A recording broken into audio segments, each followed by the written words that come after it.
दोस्तों आप सभी को पता है कि अपने देश में नोटबंदी से भी बड़ा बिल आ चुका है और ये बिल अपने देश के पिछले 73 सालों की व्यवस्था को पूरी तरह से बदल के रख देगा। दोस्तों इस वीडियो में हम इसी विषय में चर्चा करने वाले हैं। इस बिल को कमीशन बंदी नाम भी दिया जा रहा है, ऐसा नाम इसे क्यों दिया जा रहा है, इस विषय पर भी हम चर्चा करेंगे। वीडियो को आप पूरा देखें और अगर आपने अभी तक चैनल को सब्सक्राइब नहीं किया है तो आप चैनल को सब्सक्राइब कर लीजिए, लाल बटन दबाएं, चैनल को सब्सक्राइब करें, पास में जो घंटी का निशान आएगा उसे भी दबाएं, ऑल का सिलेक्ट करें ताकि आपको हमारे सभी वीडियो का नोटिफिकेशन तुरंत मिल सके। किसानों के हालात को कुछ हद तक सुधार सकता है या काफ़ी अच्छे तरीके से ये सुधार पाएगा। दोस्तों जिस तरह से नोटबंदी हुई थी अपने देश में उसी तरह से अब कमीशन बंदी होने वाली है। हाँ दोस्तों, क्योंकि ऐसा इसलिए बोला जा रहा है कि अभी तक जो किसान भाई होते थे, अपने जो किसान भाई हैं, वो अपना उत्पाद मंडियों में ही बेच सकते थे। मंडियों के बाहर अगर वो बेचते थे तो ये लीगली गलत माना जाता था। लेकिन अब ऐसा नहीं है दोस्तों। अब ये जो बिल आया है, इस बिल में ये स्पष्ट बताया गया है कि किसान अपना जो प्रोडक्ट है, अपना जो उत्पाद है, उसे बाहर मार्केट में कहीं पर भी किसी भी दाम पर बेच सकता है। सबसे पहले नज़र डालते हैं कि जो ये बिल है वो कौन कौन से बिल हैं। तो दोस्तों ये जो बिल है, सबसे पहला बिल है किसान उपज व्यापार और वाणिज्य, जिसे संवर्धन और सुविधा का बिल भी कहा जा रहा है।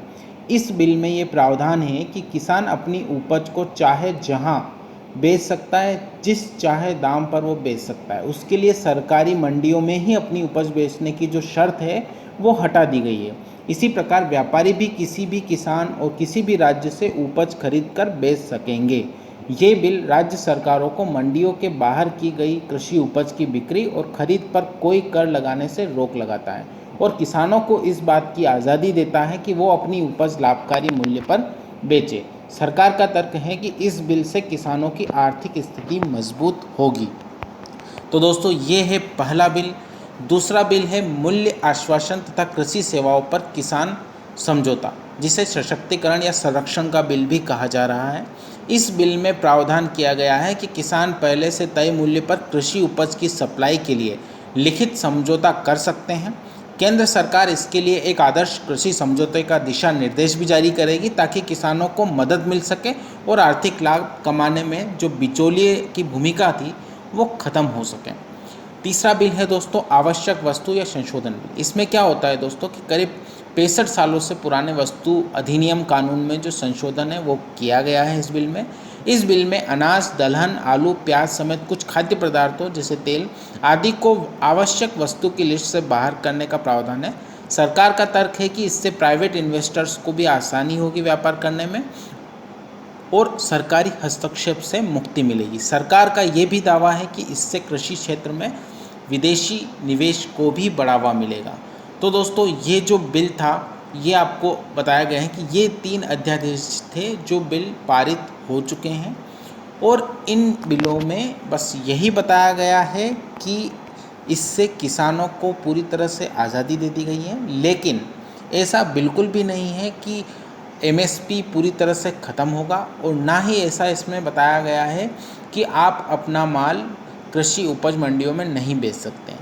कृषि उपज मंडी और एमएसपी ये जो जहां है वहीं रहेंगे, इसमें किसी भी तरह का कोई बदलाव उन्होंने नहीं किया है।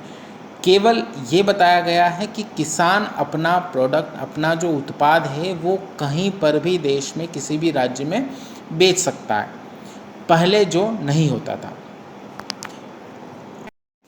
आज तक ऐसा होता आया है दोस्तों कि किसान कभी भी डायरेक्ट कस्टमर से कांटेक्ट नहीं करता है, उसे बीच में कमीशन देना ही पड़ता है, चाहे वो कृषि उपज मंडी में लेके जाए या बाहर कहीं पे भी किसी को भी बेचे। ये आप सभी को पता है दोस्तों कि अपने राज्य में लगभग ऐसे जो व्यापारी लोग होते हैं, जो आढ़तिये जिन्हें बोलते हैं, वो लगभग कितने होते हैं? लगभग एक राज्य में आप 50,000, 60,000, 70,000 आढ़तिये मान लो। वही 60-70 हज़ार आढ़तिये उस राज्य के सभी किसानों का माल खरीदते हैं और फिर वही रेट डिसाइड करते हैं कि इसका रेट क्या रहेगा। तो दोस्तों इसमें नुकसान किसका हो रहा है? किसान का ही हो रहा है। किसानों के पास उनके उत्पाद को बेचने के लिए उनका मन मर्जी का वो कीमत नहीं लगा सकते हैं। उसे मंडी में ले जाना है, मंडी में ले जाकर मंडी में जो आड़ती ने उसका रेट डिसाइड कर दिया, बस वही रेट उसका माल बिकेगा। तो दोस्तों इसी वजह से ये जो कमीशन बंदी हो गई थी एक तरह से, क्योंकि वही आड़ती वापस उस माल को जब मार्केट में बेचते हैं, कस्टमर तक पहुंचाते हैं, तो वे खुद उसका रेट वहाँ पर डिसाइड करते हैं। लेकिन किसान का जब माल खरीदा जाता है तब किसान उसका रेट डिसाइड नहीं कर सकता है। तो ये जो हो रहा था अभी तक, ये होती है दोस्तों कमीशन बंदी। इस बिल के पारित होने के बाद अब देश का किसान किसी भी राज्य में अपना उत्पाद बेच सकता है और उसमें जो कीमत तय करेगा वो किसान खुद इसकी कीमत तय करेगा। दोस्तों इसमें आपको ये बहुत सारी भ्रांतियाँ हो रही है कि एमएसपी ख़त्म की जा रही है, एपीएमसी का नामो निशान ख़त्म हो जाएगा। तो ऐसा बिल्कुल भी इस बिल में कहीं पर भी लिखा हुआ नहीं है।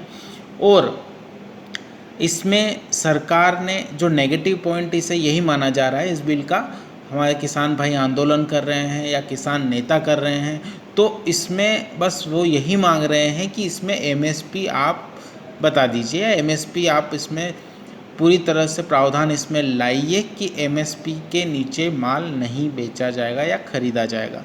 तो दोस्तों ये जो एमएसपी का फंडा है, ये एमएसपी सरकार पूरी तरह से ख़त्म नहीं कर रही है। सरकार ने ये निर्देश दिए हैं कि एमएसपी जैसा है वैसा बना रहेगा और समय समय पर एमएसपी तय की जाएगी। दोस्तों आपने बहुत बार देखा होगा कि जो प्याज होता है वो प्याज किसान को 2 रुपये, 3 रुपये, 4 रुपये या 5 रुपये में बेचना पड़ता है। वही प्याज जब ग्राहक या हम खरीदते हैं तो वो 40 रुपये, 50 रुपये पर केजी हम खरीदते हैं उसे।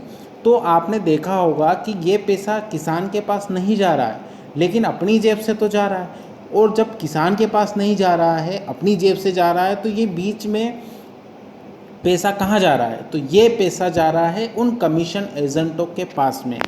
तो इसी समस्या या इसी कमीशन को बंद करने के लिए कमीशन बंदी इसे नाम दिया जा रहा है। और आपने देखा होगा दोस्तों कि कई बार क्या होता है, किसान ट्रक भर के अपने प्याज मंडी में ले जाता है, वो सोचता है कि मुझे वहाँ पर इसका अच्छा कीमत मिल जाएगा, लेकिन जब मंडी में पहुँचता है ऑलरेडी वो ट्रांसपोर्टेशन के 2 से 3 हज़ार रुपये लगा चुका है उस ट्रक पर। अब जब वो मंडी में पहुँचता है तो मंडी में पहुँचने के बाद उसके प्याज की बोली लगती है 2 रुपये, 3 रुपये, 5 रुपये, 10 रुपये। लेकिन अब किसान को वो माल बेचना पड़ता है, क्योंकि अब वो खर्चा करके उस माल को मंडी तक लेके आया है तो वापस वो लेके नहीं जाएगा। तो ऐसी परिस्थितियां बनती हैं दोस्तों कि किसान को अपना प्याज 2, 3, 5 रुपए में बेचना पड़ता है। वही प्याज हमें मिलता है 40, 50, 30 इस तरह से। तो दोस्तों ये जो बीच में जो पैसा है, जो कमीशन है, वो कहाँ जा रहा है? इसे रोकने के लिए ये कमीशन बंदी बिल आया है। और दोस्तों देखा जाए तो अब क्या होगा, अब वही किसान उस प्याज को डायरेक्ट मंडी में नहीं ले जाते हुए वो खुद अपना रेट तय करेगा कि मुझे इसे 10 रुपये, 20 रुपये या 25 रुपये में बेचना है, 50 रुपये में बेचना है। तो वो डायरेक्ट ग्राहक से संपर्क करेगा। अगर जो प्याज ग्राहक को पहले 40-50 रुपये किलो मिल रहा था, वही प्याज अब ग्राहक को 25 से 30 रुपये या 20 रुपये में भी मिल सकता है। और जहाँ पर किसान के पास 2 रुपये, 3 रुपये, 5 रुपये उस प्याज का मिल रहा था, वहाँ पर उसे 15 रुपये, 20 रुपये का फ़ायदा वहाँ पर होने वाला है और वही 15-20 रुपये का फ़ायदा ग्राहक को भी होने वाला है। तो इसे आप समझिएगा दोस्तों, यही है कमीशन बंदी। इस तरह से अगर किसान और डायरेक्ट ग्राहक, किसान अगर डायरेक्ट सेलिंग करने लग जाए तो इसमें ग्राहक का भी फ़ायदा है और किसान का भी फायदा है। दोस्तों अब आप ये भी समझिए कि जब पहले किसान से ग्राहक के पास वही प्याज पहुंचता था तो बीच में लगभग 8.5% का कमीशन बनता था। ये कमीशन दोस्तों टैक्स के रूप में चलता था, जैसे स्टेट को 3% और जो कमीशन एजेंट होता है उसको 2.5%, मार्केट में 3%। इस तरह से ये लगभग पूरा 8.5% का कमीशन बनता था जो किसान से ग्राहक तक आने में पहुंचने में लग जाता था। तो एक तरह से ये जो 8.5% का कमीशन है दोस्तों वो कम होने वाला है। अब ये 8.5% जो रहेगा वो किसान और ग्राहक दोनों में डिवाइड होगा। अब इन दोनों को इसका फ़ायदा मिलेगा। तो दोस्तों इस बिल में यही हुआ है। ये बिल इसलिए पास हुआ है क्योंकि इसमें ये सारे प्रावधान हैं कि किसान खुद अपने माल का रेट तय करेगा, वो जहाँ चाहेगा उसे वहाँ बेचेगा। ठीक है दोस्तों। अब इसके कुछ नेगेटिव पॉइंट्स भी हैं, जैसे इसमें ये है दोस्तों कि जैसे जितने भी ये एमएनसी कंपनियां हैं या ई मार्ट्स है या तो वो जो मार्ट्स हैं या जो एमएनसी कंपनियां हैं वो डायरेक्ट जब किसानों से माल परचेस करेगी तो ऐसा ना हो कि वो कंपनियां ही किसानों का शोषण करने लग जाए।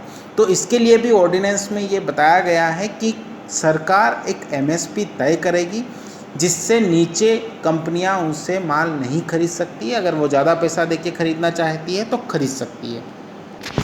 और इसमें एक और फ़ायदा ये है दोस्तों कि इसमें किसान भाइयों को जो ट्रांसपोर्टेशन का खर्चा होता था वो बिल्कुल नहीं लगने वाला है। क्योंकि दोस्तों इसमें क्या होता है, पहले ऐसा होता था कि अगर मान लो किसी किसान के पास अगर उसका उत्पाद है उसे मंडी तक ले जाना है तो उसको ट्रांसपोर्ट के ज़रिए उसे ले जाना होता था और उसका खर्चा भी किसान को ही करना पड़ता था।